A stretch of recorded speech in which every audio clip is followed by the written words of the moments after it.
Hey, thanks for joining the Pause Reset Salon series. I'm Raina Kumra, and today we're going to discuss what is a restaurant. My name's Raina, as I just said. I am the managing director of the Fund LA, an early stage venture pooled capital investment vehicle, also through which I met Ellen and Alex, and I'm also the CEO of Juggernaut. And we put together this series to just discuss the future and the now of the Great Reset that we're going through. And I will hand it over to my co-moderator, Ken. Yeah, so we wanted to have a conversation. The basic thought for this whole series is we want to have conversations about where we're at and where we're headed. And obviously, what is a restaurant is a very open-ended question, but we wanted to think about it as, is a restaurant a business? Is it a cultural space? Is it part of the community? Is it a business model that's very important to keep? Is it something that needs to be reinvented? Like, where are we at? And we wanted to chat with you guys because you represent very different but very important parts of the restaurant business, and you have very different but we think related experiences. Ryan, do you want to do bios, or should I start with one of the bios? Yeah, you should start with your own. Oh, sorry. My name is Ken Miller. I'm an editor and curator. I do work mostly for private clients, and I've written for many publications, most notably the New York Times. Yeah, that's me. Cool. So today we have Alex Cantor, who was raised in the kitchen of the world famous Cantor's Deli in Los Angeles. He is a fourth generation restaurateur, and it is in his blood. And this is one of the reasons he has founded Ordermark. In addition to being the CEO of Ordermark, Alex is a passionate advocate for restaurant operators and workers. And next to him, we have Ellen Chen, who started in the restaurant business when she met her business partner and now husband, Mario Del Pero. They created Mendocino Farms and opened their first location in downtown LA in 2005, and then opened 33 additional locations in California and Texas. In 2017, she was appointed by Mayor Eric Garcetti to be the entrepreneur in residence for the city of LA, and sits on the board of directors of the California Restaurant Association Fast Casual Industry Council. And then we also have Kazutsuji. Kazusu was born in Chiba, Japan, and moved to the US to study English and has stayed ever since.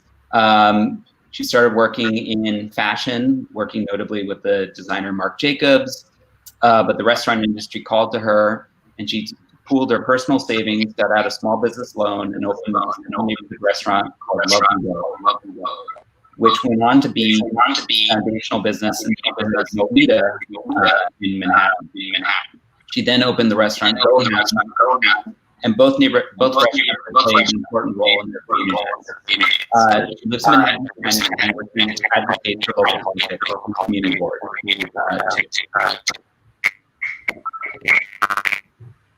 Ken, we got a little echo. I'm adjusting. Sorry, I don't know how much of that got lost, but so Kazusa opened Lovely Day in the Nolita neighborhood of Manhattan, which was a foundational business in the neighborhood, and then opened the restaurant Gohan on the Lower East Side. Both restaurants have been really important parts of the community. Lovely Day is sort of an unofficial fashion community clubhouse. And she also lives in Manhattan, where she's active in local politics as part of Community Board number 2. Thank you for having us. Yeah. So I'd love to know sort of, I'd direct this question to Kazusa first. Lovely Day was like my canteen. It was a living room when I lived in New York. And I'd love to know kind of what made you decide to open a restaurant? Like, how did you get to that point after fashion? Okay. So I came to the States. I thought I was going to stay for 1 year and go back to Tokyo, but my parents made lots of bars and cafes and restaurants as my dad was like a small, local architect, and my mom was an interior designer.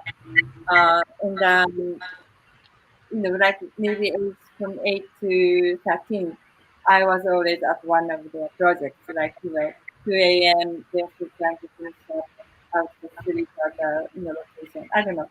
So I was very in the. I was comfortable in the industry, and I thought one day I want to have my own restaurant, but I ended up having fashion um, uh, position. And, I had an opportunity to be friends with some restaurateurs in New York, and I learned a little bit about New York restaurant industry. Then one day I thought, I wanna open a place for my friends in the neighborhood. Norita was more like a little village that time, and everyone knew each other, but there were only 2 or 3 restaurants. Yeah. I wanted to have like one restaurant. Everyone could come. Everyone's dining place or kitchen. Most of the people in New York were kind of transient, orphans, away from home. So I wanted to create like a family like kitchen for everyone. That was yeah, my motivation. I have this is very different, but I have I want to ask Ellen a deliberately naive question. It's not deliberately naive because I genuinely don't know this. What does fast casual mean? Like I could look at all 3 of your restaurants and say that they're fast casual, but I hear the term thrown around a lot. Is like, what does it mean as a category of restaurant?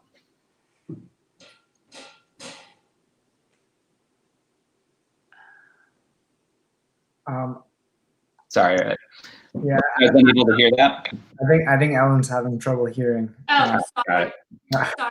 I'm here. I apologize. I'm back now, though. Thanks, Alex. Okay. Sure. I wanted to ask you a question specifically because I think I'm always hearing the term fast casual thrown around, and I've never totally known what it meant. Because I think all 3 of your restaurants could be sort of just, Cantor's is like a long-standing neighborhood spot. Lovely Day is a more recent neighborhood spot. But they're both, in a sense, fast casual. I'm just curious to know what it actually means as sort of an industry term. I think from a fast casual, it's like the blend between quick service, fast food, and casual dining. You've got the efficiency of going into a quick service fast food restaurant where you go into line, you order. But with the food and the quality of the food, it's definitely elevated. And then the experience overall in design, I think you're getting something closer to a casual dining, but the price point of somewhere in between because you don't have the sit down service.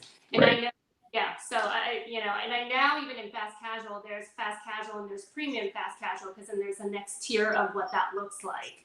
So it's really evolved through even when I first started in this business, like almost 20 years ago. Got it. And just to add on that, I think Cantor's is considered more full service, where there's actual waiters and courses and all that. It's not you walk up, place an order, and food is brought to you, which is a small distinction, but I think that's part of it. Right. So that's the main distinction. Well, tell us. You are the heir to the Cantor's legacy, the empire. What should we describe it as? Like the family business. But you also are trying to take it into the future. I'd be curious to know a little bit about your relationship to Cantor's, having grown up with it, but also I think it'd be useful if you could fill people in on Ordermark. Sure.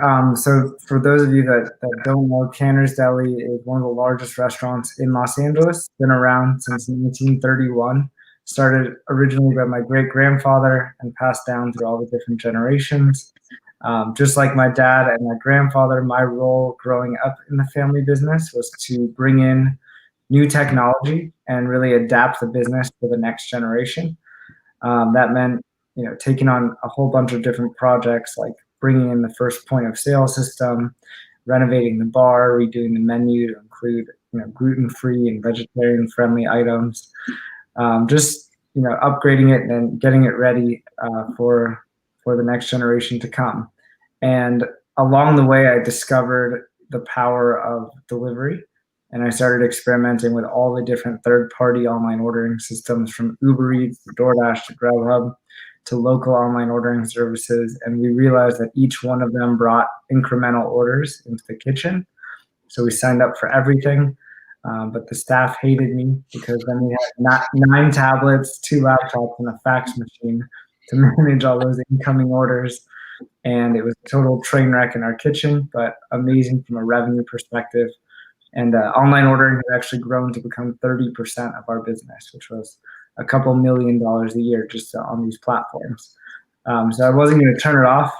Instead, I wanted to take a step back and really reimagine the whole online ordering experience in a restaurant.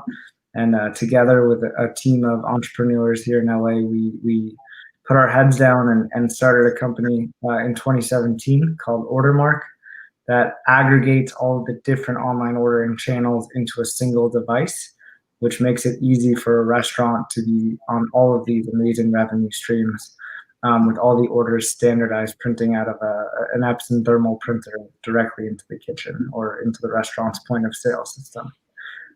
So that's really the birth of why I started that company, and it has definitely taken over my life. I've had to step away from the deli, even though my dad and his whole family are still there every day. I've spent the last couple of years helping as many restaurants as we can to adapt and understand how to have a successful and profitable and operationally friendly delivery business. And today we power delivery for over 5,000 restaurants across the US, from mom and pops up to large chains. Got it. For Kazusa, you mentioned, being in New York, you were sort of in the front wave of the shutdowns, but you've also been sort of on the front wave of the reopenings. I'm curious, like how crucial has online ordering been for you? Has it been like a lifeline for you? Is it more important for you to reopen the actual physical doors? Like, what is the balance?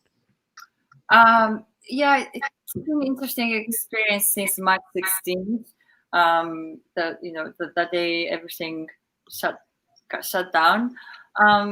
We didn't close even one day. We were like, how can we do this? And who wants to work? So it was just me and 2 kitchen staff said, let's do this. Let's do as much as we can. Then luckily, our delivery sales was 15% of the total sales pre-COVID. And of course, everyone was staying home. So that increased a little bit, actually. Even some people, fled from left the city. So that was really helpful. But it was still, ended up like 25% of how much we used to do. Wasn't helping to pay the rent. But, it was good to see that we already had a certain delivery existence before. So by adding, I just do like, okay, what else can I add? So I added DoorDash and, a few other things. The tablets were very confusing, having so many.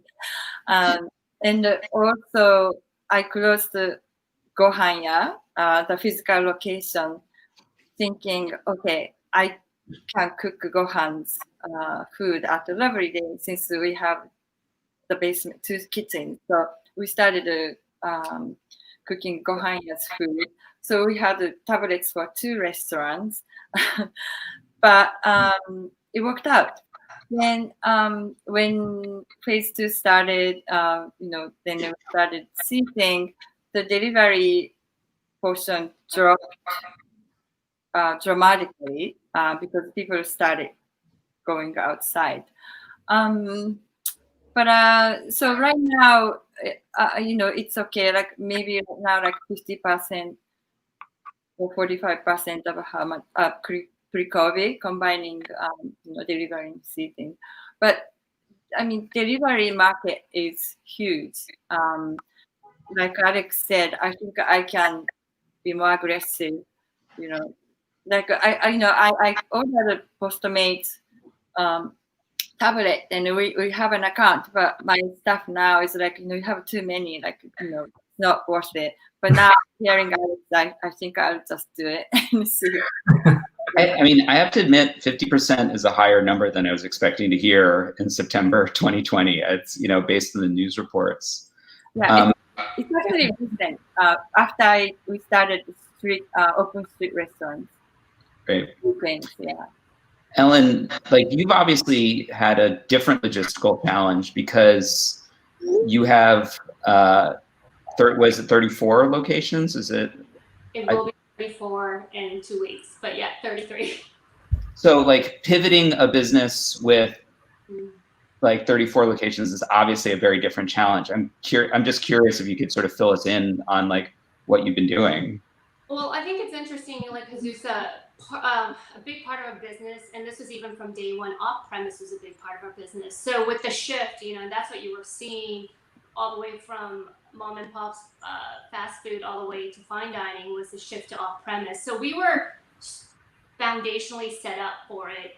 Technology-wise, we also we have the infrastructure. So to be able to, we didn't have to flip anything on. What we had to do was enhance, which was already on the roadmap, and we were testing certain things that were supposed to come down the pipeline, but it just made us, and it kicked us in the butt to do it quicker. So I will have to say, like most, we only partnered with 2 third-party delivery companies at that time, Postmates and DoorDash, and now we've had to add a third, Uber Eats, into the mix. We had to roll out our app quicker than we wanted to, because again, it's all about convenience and how your guest wants to use you, and we wanted them to be able to access us at whatever touch point they wanted. And with that, we also included native delivery. We turned on, we were testing a virtual drive-through kind of curbside pickup where you ordered, it was completely contactless payment. The minute you drive up, there's a geofence and it knows that you've hit our parking lot, and our team will run out and put the food in your trunk or your car, or however you've told them that you want. So for us, it was interesting because we were already going in that direction. We just had to kind of kick it up a notch. So the process was already there. But what we found, which was really interesting, is the third-party delivery. I mean, the percentages went up. Call in, pick up. People still wanted to talk to someone. But it's been interesting because people still want to come and pick up the food, because I think right now that is everyone's kind of moment to be able to go out and do something. So I think you're right. Yeah. It's like nice thing to do. That's safe. Yeah. It's like the only thing we can do. I mean, our kids, their big field trip is to get in the car and we're going to go pick up food and then drive home to eat it, because they get to go out. So it's been interesting to see that mix. As much as off-premise has been big, our pickup, is still been something that people want. And that's why the virtual, drive-through is really important, because it provides a more frictionless, process for people as they come in. Yeah, and you had to kind of like just scrape that together all at the last minute, just sort of as quarantine was beginning, or did you have that in place already? I'd love to know more, like what creative innovations came out of COVID for you. You know what, the drive-through we had already been talking about for like in 2019, beginning of 18. We're like, wouldn't this be great? In 2020, in January, we finally decided to test it out in one of our locations in Brentwood in LA. And so it was like a very small test. It worked, but there were still kinks in it. And, but when March 12th or 13th rolled around, it was like, okay, let's just turn it on. It is just something we have to do, and we'll work the kinks out as we go.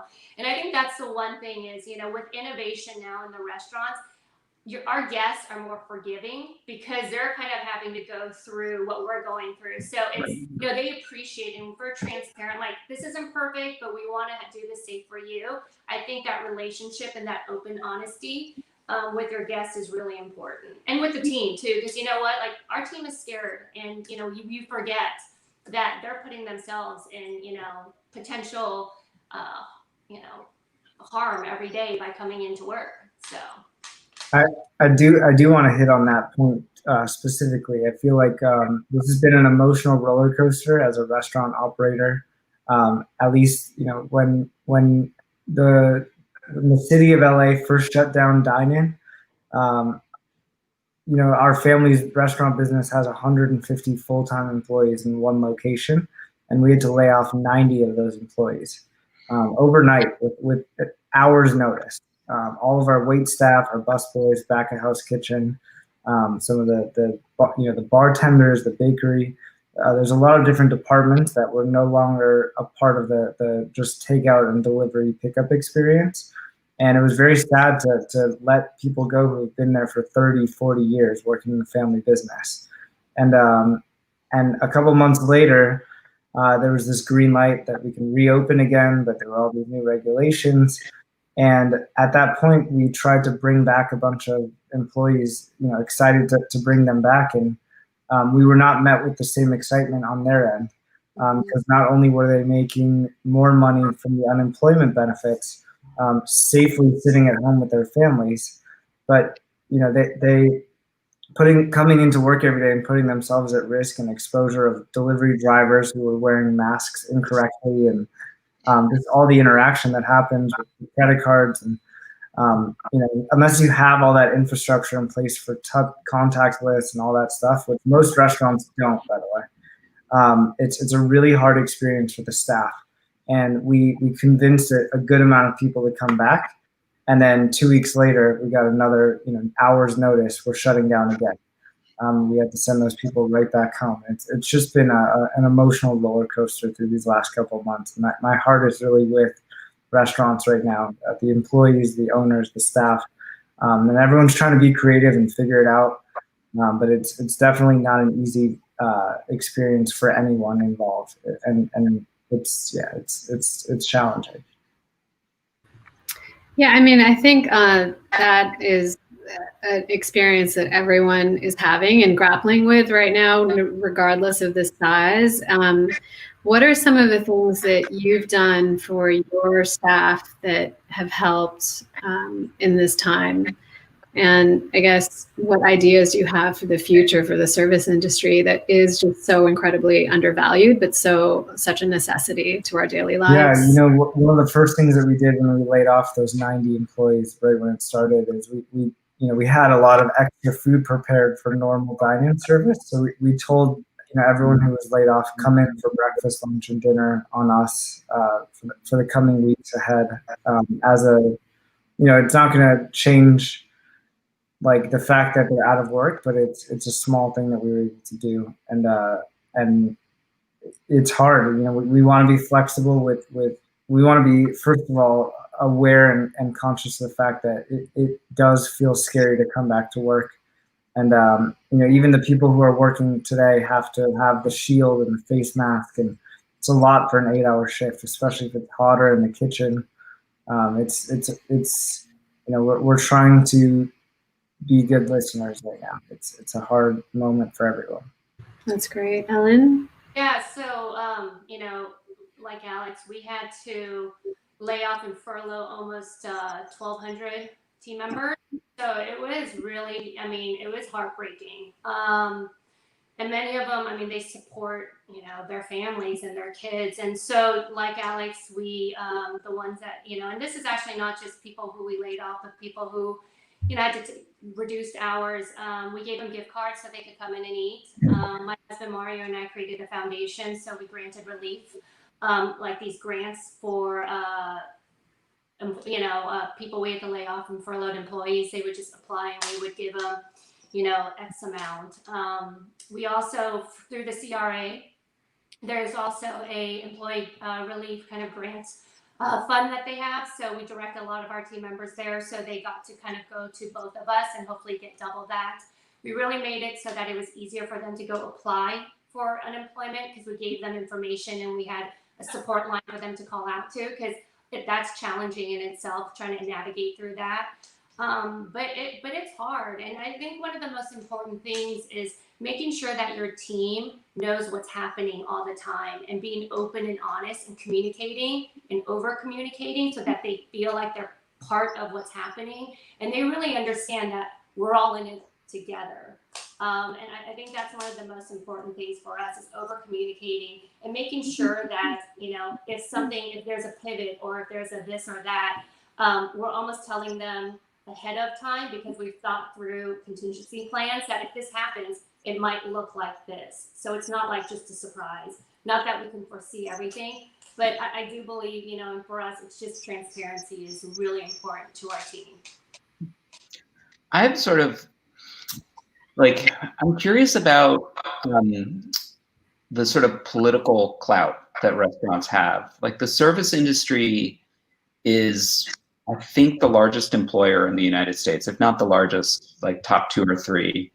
Restaurants are like one of the largest business groups in the US, but it seems like it's been very hard for the voices of the restaurant industry to get heard politically in terms of getting support and relief for the restaurant industry. And I'm curious if you have thoughts on why that is, and I'm curious if you have thoughts on like how you can be heard, like what you would like to see change in terms of being heard. Go ahead, Ellen. No, well, I was just going to say, I think, for the restaurant, there's restaurant associations. So California Restaurant Association, they do lobby, for restaurants here in California. There's also the NRA. So nationally, they're doing a lot in pushing. I think the reason why it's so fragmented too is, if you look at how large this restaurant industry is, the makeup of it, you have huge chains, right? And they're working with these restaurant associations and even the mid-level.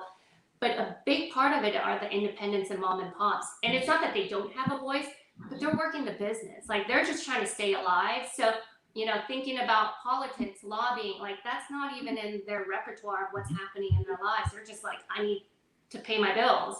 So I think right now it's coming to a head. You're seeing more people coming together. And this is a really good time, I think, for this industry to realize we all matter and our voice does matter. So you're seeing more of that. You're seeing Thomas Kelleher go out there, so it's been great. Jose Andres, he's amazing, So I think people are really starting to realize that we are a big voice and we do need to come together and independents and mom and pops can start kind of rallying behind it. I know for the California Restaurant Association, they've done some really amazing things in terms of trying to get certain policies and bills and have stopped a lot of things from happening that could have been detrimental for this industry.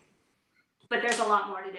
So. Yeah, I was going to ask, are you guys happy with the kind of support you've gotten, or does it feel like there's a long way to go? I think we're happy, but there's always more. There's always more, right? There's always more.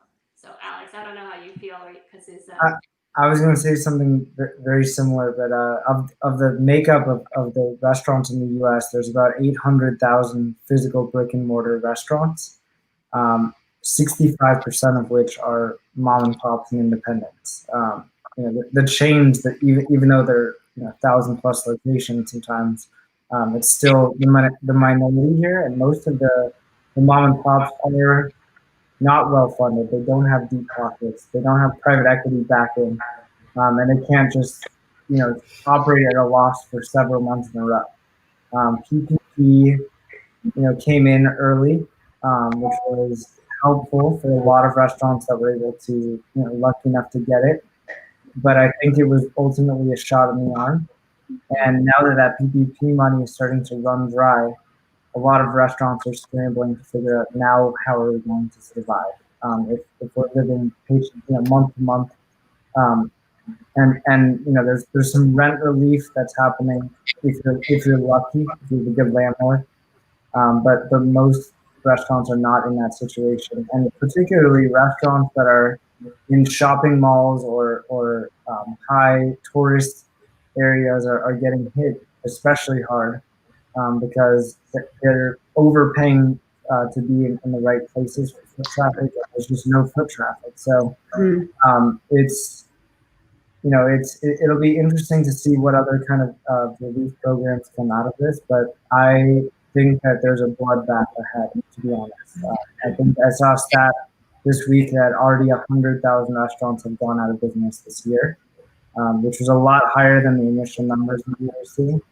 And I do believe that even before COVID, the restaurant industry was oversaturated a bit. There were too many restaurants that it was hard enough to be successful in a pre-COVID world. Now that we're in a post-COVID world where people are working from home, there's not as much business travel, and a lot of people are still unemployed. I think that restaurants are going to continue to struggle out of this, and even when there's a vaccine and things start to return a bit, I still think the way that consumers interact with restaurants has changed to more of a digital world, which was happening already. A lot of the digital ordering versus in-store ordering ratio was already on track to change pretty dramatically over the next 10 years, and now it's happening at hyper speed. A lot more of the order volume is happening for that. And for the Mendocino farms of the world that were already designed for that type of digital experience, there's a lot less infrastructure that has to go into place. But for a lot of restaurants that don't even have a point of sale system and are still using a cash register, or are stuck in the old ways of the restaurant world, it is very difficult for them to quickly adjust and adapt to all the changes that are happening. So it's even more difficult for them. Well, Kazuza, as our resident independent restaurant owner, like, what are some of the creative things you have had to do to survive? Because we've heard, like, this is an extinction event for restaurants, especially in New York. There's so many, like, all of the best favorite places. Like, it's heartbreaking how many restaurants have closed, never to return. What did you do to survive? This is a little bit going back to the discussion we had earlier, but just right before. But for small restaurants like mom and pops, mine, actually those organizations we have in New York, like New York City Alliance, Restaurant Alliance, also New York State Restaurant Association, have been helping small restaurants so much since March. We have a New York City operators roundtable every Friday for 1 hour, and we exchange all the experiences. We ask questions to each other, and there's usually legal expert, and there's one person who lobbies with the city and state. That's why the 25% indoor dining was really pushed and it happened for September 30th. So, it's not, I'm going to the creative part, but I think I've done everything I could do to survive. And one of them is to join those meetings, networks, roundtables. I'm not even a member of those alliances. I haven't paid, fees, but somehow I became part of it. And they have been like this restaurant family of, New York. Like, we are always busy, so we don't really have opportunities to meet other restaurant owners unless we are in the same neighborhood. But I've met owners in Long Island, in New Jersey, upstate, uptown. Then we are all trying to come up with the creative solutions. I had so many tablets, and they were sharing. There's this one, few companies you can try, who integrate all the tablets, all those things. Call, this lawyer for this lawyer for that. Or are you, what are you selling? Like, how are you selling the cocktails? How much? What kind of essentials are you selling? Then I don't know that. What has been really helpful to, pivot my business, also come up with, unusual solutions. So sharing, I think sharing your strengths and sharing your experiences with other. I'm small business owner, so I call small business owners, but other business owners. That's the creative solution. I'm curious, this is maybe connecting two very different threads, but I'm thinking of like what Ellen said about like going to pick up food being like the highlight of the day. You know, it's sort of like you've been sitting around trapped in quarantine and going to get food is really valuable. And the role that a restaurant like Lovely Day has played in making Nolita a very like trendy neighborhood. Like if you go to New York, you go walk around Nolita, and that's in part because a restaurant like Lovely Day helped transform that neighborhood. And then if I go to LA, I go to Cantor's because I almost feel like contractually obliged to go to Cantor's because it's such a part of the landscape. It's like I feel like I have to go. And so it seems like there's a value there beyond just economic value. Like there's like some sort of cultural value. And I'm just curious on your thoughts of like the, you know, just the simple pleasure of gathering together to share food with other people, like the value of that in a world where we're increasingly isolated by technology. Like, what do you see the value of restaurants as a real place for people to gather as we go forward? You know, I personally think it's not going to go away. You know, I think it's just going to change a little bit because to your point, like Minnesota Farms are recreated in one of the pillars is that we're a neighborhood gathering place for the community to come to. And really that personal connection and the humanity and sharing food and being amongst people you love. And, you know, for us, we train, you know, our mantra is that our guests eat happy, we sell happy. You know, we're not selling you this product of food, right? A sandwich or a salad. We're really treating you we're selling you this experience. And so I believe that's what's still fueling this restaurant industry right now. As much as you can't eat inside, bringing that food, coming back to your house with the food, it still evokes these feelings of like comfort, love, you know, it's all these different things. So people are still going to seek it. I think it's just what the makeup of it is going to look like. But I don't believe that in-store dining is going to completely go away. It's just going to look different. I think real estate, we're going to look for, you know, patios that are going to be really cool patios now, right? Before patio was an afterthought. It's like, I got a chair, I got umbrellas, we're all good. But inside, we're amazing. So I think we're just going to see different shifts in how people are going to want that experience because here in LA, you know, you drive down the street and on the sidewalks, because it's outside socially distanced, people are making things happen and people are seeking it. There's some beautiful parking lots that are, you know, transformed into these oases. I don't want that to go away. I love that. And I think that's one of the cool things, at least here in LA, you know, and hopefully nationwide, but I think a lot of those permits that you needed to get, they're going to loosen up on that because they're seeing that this is a way for the restaurant industry to continue to thrive. I think the other thing is with technology and how people still want convenience, and that was before, and I think it'll be even more after, is how do you thread that moment of humanity into giving someone their food contactless, right? And I think that's where data is so important. And that's where this technology comes into play. How do you still weave in that relationship, human contact with the data and not just pushing out these emails or texts because people are getting bombarded. So I think those are the things that I think about when I think about how this is going to shape, like, you know, how we're going to actually move going forward is how do you still thread in those moments of humanity regardless of technology, contactless delivery, whatever it is. So I don't think restaurants are going to go away. I think it's just going to look a little bit different. I like that. Alex, Kazusa, do you have thoughts on that?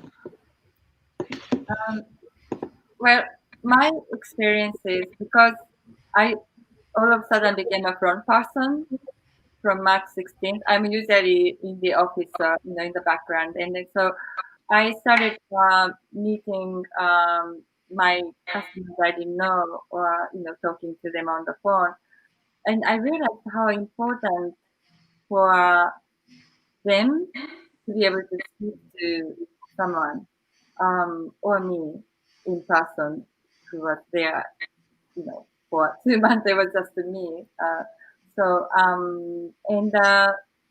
You know, some people just want to talk. They didn't see people for a few days and they just, you know, wanted to pick up food and want to, you know, say what they're feeling. So what I learned from this one and what I think important moving forward is that to make sure that they know they are taking care, to make sure that we care about them. I'm trying to also ask their names. Before, like I knew everyone's faces, but I didn't really always ask their names. I felt like it was too much, like the boundary isn't right. If I do that now, I try to ask their names after we have a small chat. I would be like, "Oh, what's your name, by the way? I'm Kazusa," and everyone needs it. It's so amazing. I really feel they like that connection. So I think that's one thing. Saying like fast food restaurants or like that's very important for the near future. I think. Yeah, I'll just add a short comment to that. I think restaurants have always been these like neighborhood cultural hubs, but even more so now, I feel like people are traveling smaller distances to restaurants, and you're starting to embrace the restaurants that are walkable or in your actual neighborhood more and more. And I think we're starting to see the shift of there's a new industry term called a grocestrant, which is like restaurants becoming grocery stores, where they're getting way more creative with their menus, selling a dozen eggs or a jar of tomato sauce or things that they normally would never put out for grab and go or out. And there's this interesting shift and blend happening where restaurants are becoming like your local corner shop and corner store, and it's awesome to see that happening. Grocery sales are up like I don't even know the percentages, but in the first couple of months, I think like some of these Trader Joe's and some of these other like grocery stores had these insane lines, and they're just selling out of whatever inventory they were bringing in. And I think more and more people are starting to cook at home more and eat at home more. And restaurants are becoming a part of that eating at home experience, which was already happening with delivery, but now it's also happening in a pickup experience, which is great. I'm nervous about the outdoor dining situation in the winter and how that's going to play out for places outside of LA. If restaurants are solely relying on that as their income, and then it gets really cold, it's going to be difficult. So many restaurants were not in a location that was convenient for outdoor dining, and some luckily ended up having great sidewalk space, which was not something that was considered beforehand. Sure. And they're doing their best to adapt, as Ellen was mentioning. But I do think that the parking lot setup is here to stay, and I think it's awesome. I love seeing just the creativity happening and restaurants becoming real entrepreneurs and just being scrappy and going with the flow of whatever's happening next. And I don't think anyone knows how this will continue to, how it's going to evolve. But I think we're seeing a lot of operators who are willing to keep up and actually adjust with the times. And those that are just kind of waiting and holding out for this to blow over, I think it's going to be, a grim future for those. So it's an adapt or die situation right now. Yeah, I have a follow-up question. And it's more to do with the ambiance aspect and sort of, yes, the community gathering space, which you could do in a parking lot, and you can make. I've seen some really nice, different versions of outdoor dining that still retain some of that. But for me, that was always one of the main reasons that I would want to go to a particular space, was to be in that space and be around those four walls and whatever mood that was imbued to it. And I just wonder, with ordering in, is there a way to transport some of that as well? Because the food that I have been ordering has been better than, more options than you will ever have. I know, Ken, you were talking about that too. Like, we are eating really well, like better than we ever have, because of what restaurants have had to do during COVID. But yeah, I just wonder about that ambiance part. Well, I think what you're really getting to is the idea that people go to restaurants for an experience. And I think that restaurants are figuring out how to translate an experience in a delivery format. The classic example being the Sugarfish Trust Me box, where you open it up and it's this whole experience where it shows you, what sauces go on which pieces of sushi, and it's this whole interactive, fun experience that arrives and you take a picture and people are instantly putting it on social media. And I think there's a lot more creativity going to the experience of arrival and delivery and unboxing.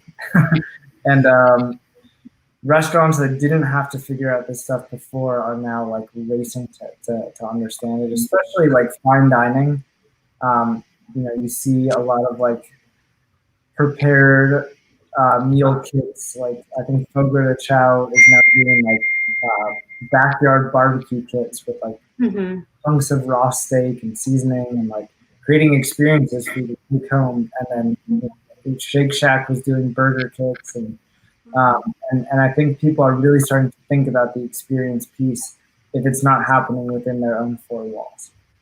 Yeah, I think just to kind of, I think the meal kits are a huge part of it because people want to eat out. They want to still be in a group with their friends. So a great way is if you do have these meal kits and these, you could come home and make the food and invite, we call them our pods, and they can come into your backyard and do that socially distanced. So you're still getting the vibe of being together. And then you got to actually prepare the meal. I think the interesting part, and it goes back to being entrepreneurial and creative, you're seeing a lot of restaurants where the chefs are doing virtual dining. So you get to bring the dinners home and then they walk you through the courses. And this is from restaurants that I never could have gone into because they're either Michelin star, too expensive. But now I get to actually bring it home and get to talk and meet with the chef, and they're talking me through the courses. I know we did one over COVID with Wolfgang, and it was such an amazing experience.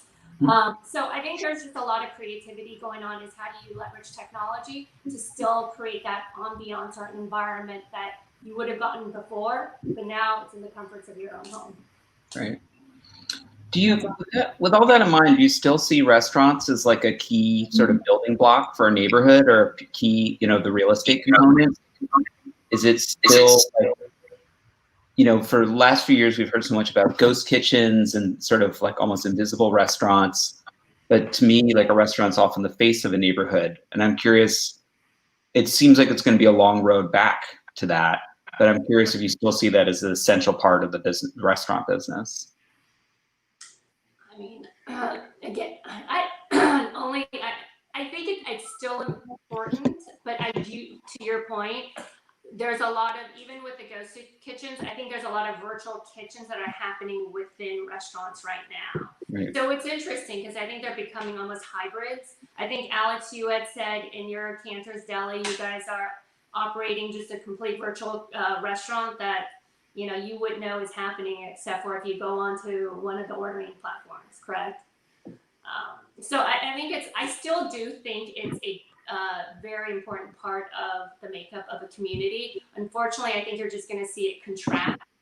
And then I think a lot of the people, and again, some of the independents who are just done, but I think a lot of people are going to want to come back in the next year or so. I think there's going to be a lot of real estate to come back into.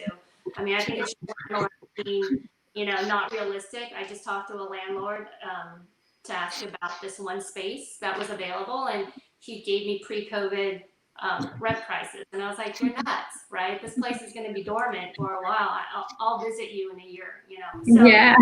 But I think it's going to contract. But I still, again, it's like that hub for each neighborhood. I really do think it defines who we are, and I just don't think that's going to go away. It just might not. Again, it might not be as big. We're going to see smaller, and I think we'll get back to someplace, hopefully in the next couple of years now.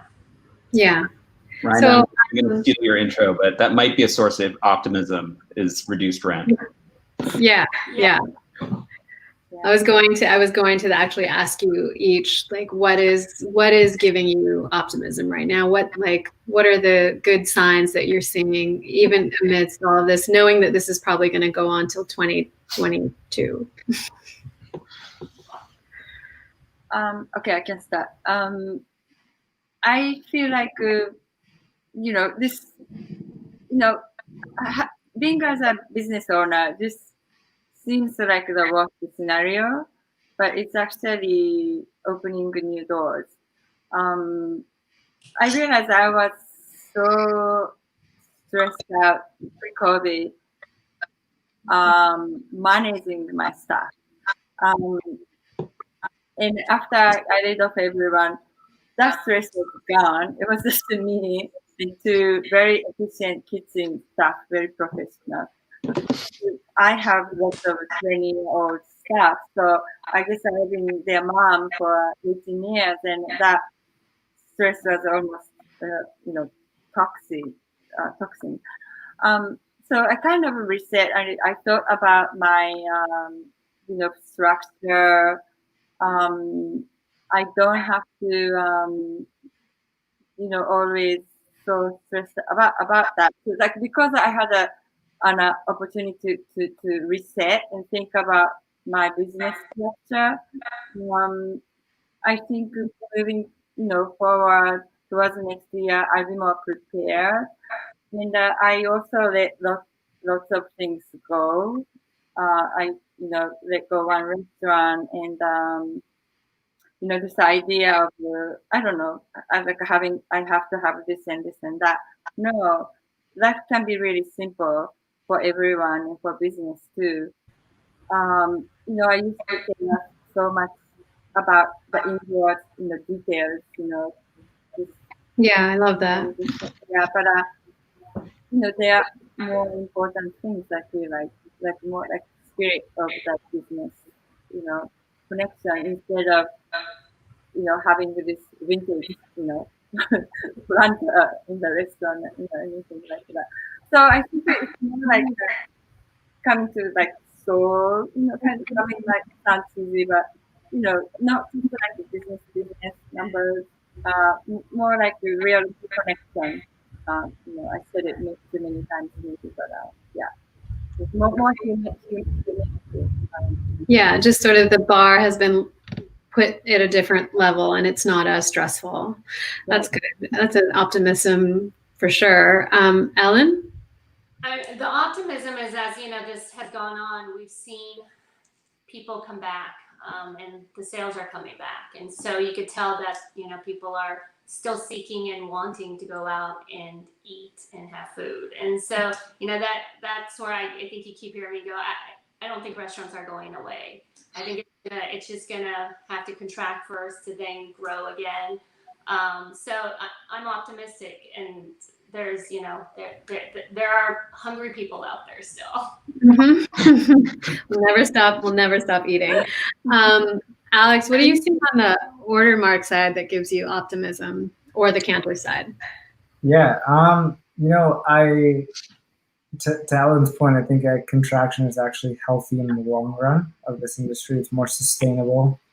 But in general, I'm seeing a lot of people just connecting with restaurants in different ways, and people who would be regular customers that would go in once a week are now just connecting digitally and even more frequently, because it's so convenient and because I think at first people were like overstocking on food and cooking a lot. It was scary for me for the restaurant industry, and then I saw restaurants become a part of that experience of the cooking at home. So I think the fact that more and more people are using these digital platforms to connect with restaurants is a really positive sign.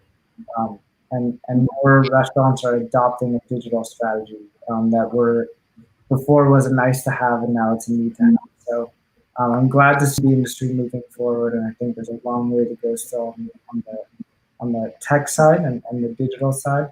But there's a lot of exciting stuff coming in that whole space that's going to change the way that restaurants operate, from automation in the kitchen to last mile delivery becoming more automated. It's going to make it easier for restaurants to have a more profitable delivery experience over time. So. Yeah, that's great. Looks like we have time for one audience question, unless there's something else you guys wanted to talk about before we go there. All right, I'll pop it up on the screen.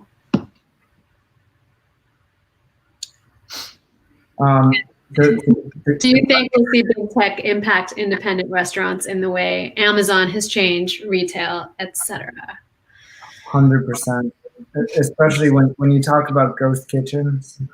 I think what's happening right now is the e-commerce phase of the restaurant industry, where consumers are no longer going to physical brick and mortar businesses to place orders. They're doing things online. When you're hungry, you open up Uber Eats now. And when you think about what a restaurant is, it could become a manufacturing facility for food, and that's, Ellen touched on the fact that restaurants are starting to layer in additional brands or concepts into the same location. And when you think about it that way, they're kind of becoming these fulfillment centers for last mile restaurant delivery. And at Canner's, we're doing a grilled cheese brand right now that's running out of the same kitchen as Canner's, but just only exists online.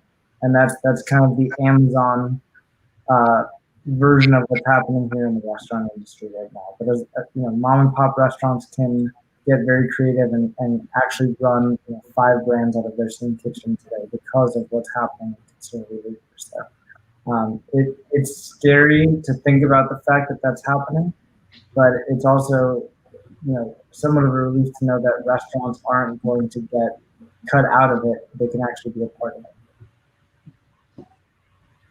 I like that. Ellen? Yeah, well, I think tech, it's going to be a huge part. I think the hard part for independent restaurants, as much as the third-party deliveries, it's like you love to hate because it gets your food out, but what you have to pay is astronomical for some of these mom and pops. And so I don't know how sustainable it is, but it is. You have to have it in order to stay alive. So I think that's going to be really interesting to see what happens and how that shakes out. I think the other issue with independent restaurants is, they don't have an IT team. Even at Mendo, prior to all this, we had one IT person. We're so IT light because we're about servicing people and food, and we're starting to make the investments. But to put in, the tablets, it's great because it is somewhat easy. But if you think about operationally how dysfunctional it is, I think you. Because you said like 9 tablets. That's just, it's crazy. How do you even figure out what's coming in? How do you know, how do you pay? The cognitive load, I just cannot even imagine how hard that is to manage. Yeah. I think there has to be a simplified solution or something that has to be created in order to educate and get these independent restaurants on a platform that actually helps streamlines operations. Because you can have or want everything, but you need somebody who's going to do that, and that's an investment. And right now, people don't have money to invest. And in that, even though that sounds like counterintuitive, like I need it, but I can't because I don't know how. So I think that'll be interesting to see what comes of that, because there needs to be some type of facilitation for a lot of these independents to get on these platforms in a way that is, easy for them. Yeah. So like in a small place like mine, no one's expert, with all those things. So what I would try to do is ask the company who provides the service. So recently, to a processing company from Chase to Square because they had a better deal, and so we try to ask Square tech person as much as possible how we can, connect our website and our direct, ordering system to Square, and all those things. I think that's the way for us to save money, so we don't have to hire an IT person. And also, the next step for us is to integrate all the tablets into one, because right now, DoorDash tablet doesn't print out from GrabHub printers. We have 3 printers, crazy. So all those kind of things, we, slowly we are learning with the help of those tech corporations. I think that's one way. That's great. Well, we are just about out of time, but I wanted to thank you each for bringing your unique perspectives of the independent restaurant, the fast casual chain, and the tech side, including the historical deli that everyone knows in LA. So thank you guys so much, and we will hopefully resume this conversation. I learned a lot. I hope everyone who was watching did too. Thank you. Thank you. Yeah. Thank you so much. Yeah, thank you guys.